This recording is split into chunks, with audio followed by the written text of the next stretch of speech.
On our wedding night, my mother-in-law burst into our honeymoon suite like she owned the place. "You two are not sleeping in the same room," she screamed. I stood frozen in my wedding dress, the lace train pooling across the plush carpet as the door slammed against the wall hard enough to rattle the framed artwork. For a split second, I thought she had to be joking. Who crashes a honeymoon suite on their son's wedding night? Then I saw the fury blazing in her eyes and the way her fingers dug into the doorframe. She wasn't joking. Not even a little. My husband, Alex, barely reacted. If anything, he looked almost relieved, as though he'd been expecting this exact moment all along. Instead of arguing, he calmly reached into his suit jacket and pulled out a thick manila envelope. "Actually, Mom," he said evenly, "I have a better idea." He handed it to her. The confidence drained from her face almost instantly. She snatched the envelope, ripped it open, and began scanning the documents inside. Within seconds, her entire body stiffened. The woman who had stormed into our room breathing fire suddenly looked terrified. But to understand why, you need to know what led up to that moment. Alex and I had been together for 4 years before we got married. During that time, I learned that his mother, Helen, had a habit of inserting herself into every aspect of our lives. Boundaries meant nothing to her. She showed up uninvited, demanded to be included in every plan, and somehow managed to make every situation about herself. If Alex and I took a weekend trip, she'd cry about being excluded. If he bought me flowers, she'd complain that he never put that much thought into gifts for her. It was exhausting. Still, I never imagined how far she was willing to go. The closer we got to the wedding, the worse her behavior became. She hated everything. The venue. The menu. The decorations.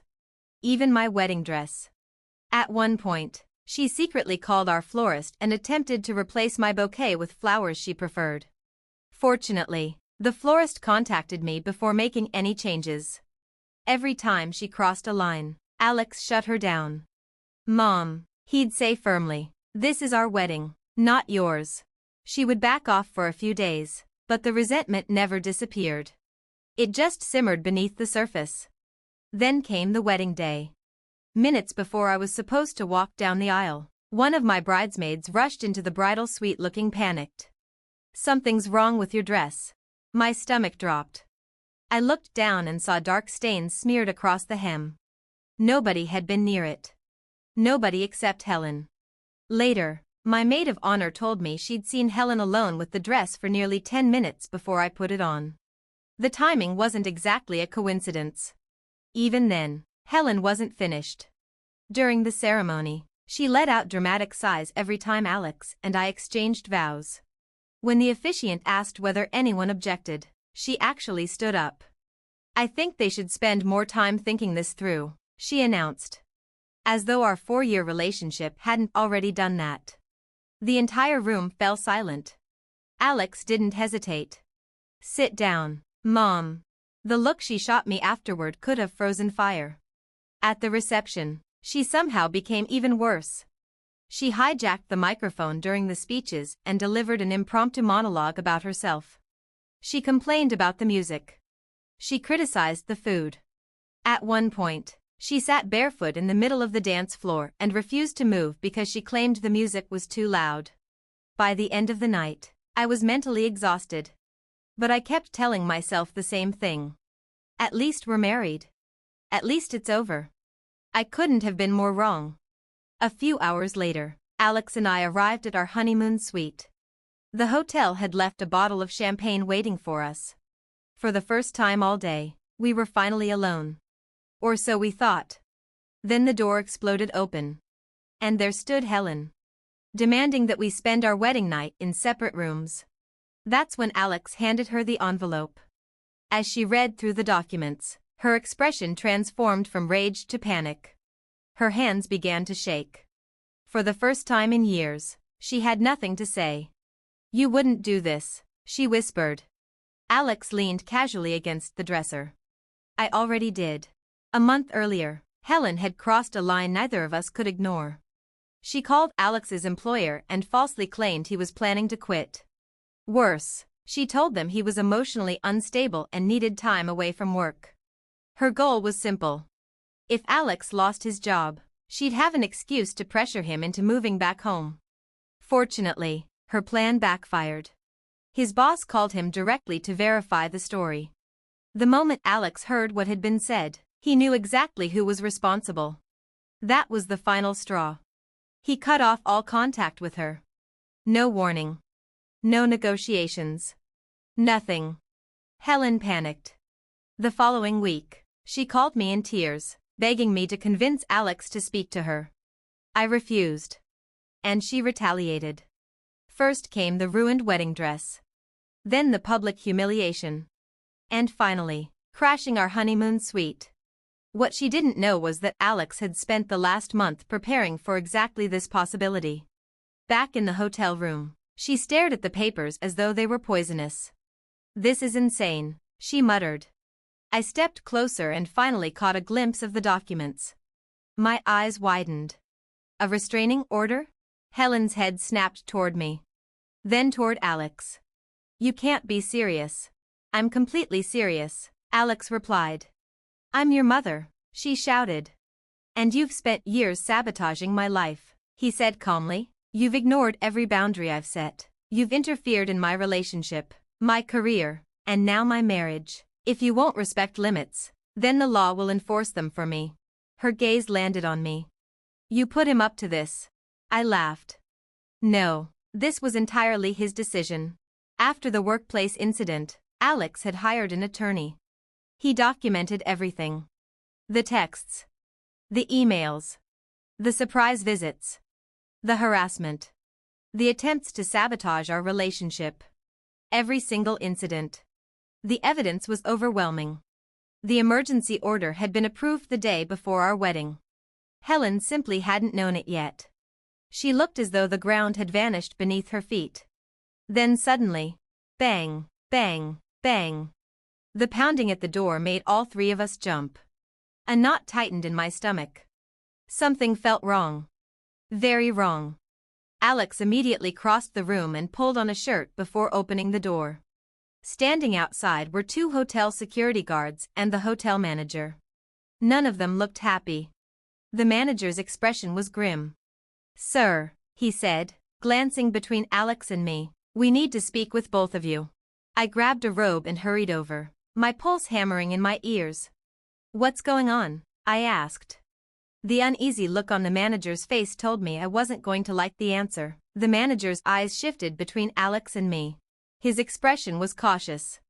"I need to ask you something," he said. "Did either of you threaten your mother last night?" For a second, I thought I had misheard him. Then I laughed in disbelief. "What?" Neither the manager nor the security guards smiled. One of the guards stepped forward. "At approximately 3 o'clock this morning, your mother contacted the front desk. She claimed she was afraid for her safety." Alex's entire body went rigid. "You're kidding." The guard shook his head. "She alleged that you became aggressive and prevented her from leaving the room." My stomach dropped. "She said what?" The manager cleared his throat. "She also claimed she left personal belongings in the suite and insisted she needed access to retrieve them." That's when I noticed the electronic key card in one of the guards' hands. A cold chill ran through me. If Alex hadn't answered the door, they would have used that card to enter our honeymoon suite. Helen hadn't simply tried to ruin our wedding. She had tried to set Alex up. Alex rubbed a hand across his face. "Let me guess," he said bitterly. "She's gone." The manager hesitated before nodding. "She checked out shortly after filing the complaint." "Of course she did." Alex let out a humorless laugh. "Start a fire and disappear before anyone can ask questions." The manager looked uncomfortable. "Mr. Carter, we take allegations like this seriously." "As you should," Alex replied. "Did she provide any evidence?" She appeared distressed. She had scratches on her arms. I immediately stepped forward. "Those scratches weren't from us." "She probably did them herself," Alex added, "or got them somewhere else. I never touched her." The manager raised his hands. "I'm not accusing you. We simply have procedures we must follow." Without another word, Alex unlocked his phone. "Good," Then let's follow procedure. He opened a document and held it out. I have a court-issued restraining order against Helen Carter, signed yesterday. The manager's eyes widened. What? She wasn't even supposed to be near us. The color drained from the man's face as he read the paperwork. Suddenly the situation looked very different. At the time, we thought that would be the end of it. We were wrong. Helen was only getting started. Later that afternoon, we checked out and flew home. The moment our plane landed, both of our phones exploded with notifications. Missed calls, voicemails, text messages, and one message that immediately made my blood run cold. Alex hit play. Mr. and Mrs. Carter, this is Officer Martinez with the City Police Department. We've received a complaint regarding a domestic violence incident reported at your hotel. Please contact us as soon as possible to arrange a statement. I stared at the phone. My hands went numb. She called the police? Alex looked equally stunned. His jaw tightened. Apparently, Helen hadn't just lied to hotel security. She had filed an official report accusing her own son of abuse. The next several hours were absolute chaos. We contacted Alex's attorney, gathered documents, downloaded messages, organized timelines. Fortunately, this wasn't the first time Helen had crossed dangerous boundaries. Alex's lawyer had already been documenting her behavior for months. And this time, the evidence was overwhelming. The hotel's security footage alone destroyed her story. The video showed Helen entering our suite uninvited. It showed her leaving on her own. No panic. No struggle. No signs of fear. No evidence whatsoever that she'd been trapped or threatened. Then there was the restraining order. A court document proving Helen had already been ordered to stay away from us. When we finally met with the police, Alex's attorney laid everything out. Every text. Every email. Every unwanted visit. Every act of harassment. Every attempt to sabotage our lives. The investigating officer listened carefully. By the end of the meeting, it was obvious he knew exactly what was happening. Helen had accusations. We had evidence. No charges were filed. But an official report was created. And that report would become a major problem for Helen later. After that, Alex made a decision. He was done. Completely done. We blocked her number. Changed the locks. Updated our security systems. And finally told the rest of the family the truth about everything she'd been doing for years. Most of them were horrified. For the first time, people started seeing Helen for who she really was. But she still wasn't finished. About a month later, Alex received a call from his bank. At first, it seemed routine. Then the representative said something that made his face go completely pale. Mr. Carter, we're calling regarding a suspicious withdrawal attempt on your joint savings account. Alex frowned. What joint savings account? The representative named the account. And suddenly Alex remembered. Years earlier, when he was a college student, Helen had helped him open his first bank account. He hadn't used it in years. He'd completely forgotten it even existed. What he didn't know was that Helen's name had never been removed. And now she was trying to withdraw $10,000. Money she believed belonged to us. Money she thought was sitting in our honeymoon fund. The bank immediately flagged the transaction as suspicious. But Helen had made one critical mistake. She attempted the withdrawal in person. She signed the paperwork herself. She left a paper trail. For the first time, there was undeniable evidence connecting her directly to financial fraud. Alex stared at the bank documents in silence. Then he looked up. This is it. No anger. No frustration. Just finality. This is the last time. The investigation that followed uncovered far more than anyone expected. Once investigators started digging, they found years of deception buried beneath Helen's carefully crafted image. Unpaid debts. Fraudulent financial records. And something even worse. A credit card opened in Alex's name while he was still in college. A card he never knew existed. The deeper authorities looked, the more problems they found. They discovered she had been falsely claiming financial hardship while simultaneously borrowing money from relatives and hiding assets. One lie led to another. Then another. Then another. The entire house of cards collapsed. Within weeks, Helen's world began falling apart. Bank accounts were frozen. Investigations expanded. Family members stopped defending her. Friends distanced themselves. People who had spent years believing her stories finally saw the truth. Then came the legal penalties. Fines. Debt collections. Fraud charges. Financial judgments. The consequences kept piling up. Eventually, Helen lost the house she had spent years bragging about. The same house she once threatened to disinherit Alex from.